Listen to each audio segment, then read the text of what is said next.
Chapitre 3. De la douleur que manifesta Gargantua pour la mort de sa femme, Badébec. Quand Pantagruel fut né, qui fut bien ébahi et perplexe? Ce fut Gargantua son père, car voyant d'un côté sa femme, Badébec, morte, et de l'autre, son fils Pantagruel, né si beau et si grand, il ne savait que dire ni que faire. Et l'embarras qui troublait son esprit, c'était de ne pas savoir s'il devait pleurer de douleur à cause de sa femme ou rire de joie à cause de son fils. D'un côté et de l'autre, il avait des arguments sophistiques qui l'étranglaient, car il les concevait bien et les énonçait clairement. Mais il ne pouvait en tirer de conclusion, et de ce fait, il se trouvait empêtré comme une souris prise au piège ou un milan au lacet. « Pleurerai-je » disait-il. « Oui, et pourquoi ? Ma si bonne femme est morte, elle qui était la plus ceci, la plus cela au monde. Jamais je ne la reverrai. Jamais je ne retrouverai sa pareille. C'est pour moi une perte inestimable. Oh mon Dieu, que t'avais-je fait pour que tu me punisses ainsi ? Pourquoi ne m'as-tu pas envoyé la mort, à moi, le premier ? Car pour moi, vivre sans elle, ce n'est que languir. Ah, Badébec, ma mignonne, mamie, mon petit con, il y avait bien tout de même 3 arpents et 2 settiers à cultiver. Ma tendrette, ma braguette, ma vergette, ma chaussette, jamais je ne te reverrai. Ah, pauvre Pantagruel, tu as perdu ta bonne mère, ta douce nourrice, ta dame très aimée. Ah, mort cruelle, quel mal, quel outrage tu me fais, en m'enlevant celle à qui l'immortalité appartenait de droit. Et en disant cela, il pleurait comme une vache. Mais tout aussitôt il riait comme un veau, quand Pantagruel lui venait en mémoire. « Oh, mon petit-fils, disait-il, mon couillon, mon peton, que tu es joli !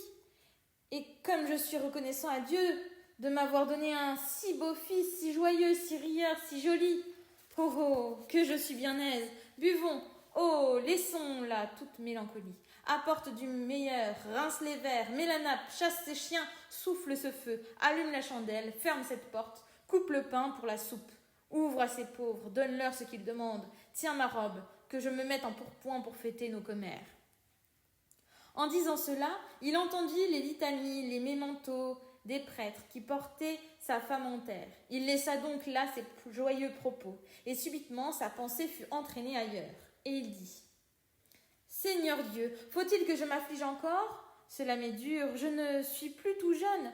Je deviens vieux, le temps est malsain. Je pourrais prendre quelque fièvre, me voilà accablé. Foi de gentilhomme, mieux vaut pleurer moins et boire davantage. Ma femme est morte, eh bien, par Dieu, sauf votre respect, je ne la ressusciterai pas par mes pleurs. Elle est bien, elle est au paradis pour le moins. Sinon mieux, elle prie Dieu pour nous. Elle est bien heureuse. Elle ne se soucie plus de nos misères ni de nos malheurs. C'est ce qui nous pend au nez, que Dieu garde celui qui reste. Il faut que je pense à en trouver une autre. » « Mais voici ce que vous ferez, dit-il aux sages-femmes. Où sont-elles, bonnes gens ? Je n'en vois pas de sages. Allez à son enterrement, et pendant ce temps, je resterai ici à bercer mon fils, car je me sens bien fort altéré. Et je serai en danger de tomber malade. Mais buvez un bon coup auparavant. Vous vous en trouverez bien, croyez-moi sur l'honneur. » Obtempérant à ses ordres, elles allèrent à l'enterrement et aux funérailles. Le pauvre Gargantua demeura au logis. Pendant ce temps, il composa une épitaphe destinée à être gravée, en la façon que voici. Elle en mourut, du mal d'enfant, la noble Badébec, elle en qui je voyais tant de joliesse, car elle avait visage de Rebec, corps d'Espagnol et ventre de Suissesse. Priez Dieu afin qu'il lui soit propice, qu'il pardonne si en rien elle l'offensa. Sigit son corps, lequel a vécu sans vice, et mourut lent, et le jour où elle trépassa.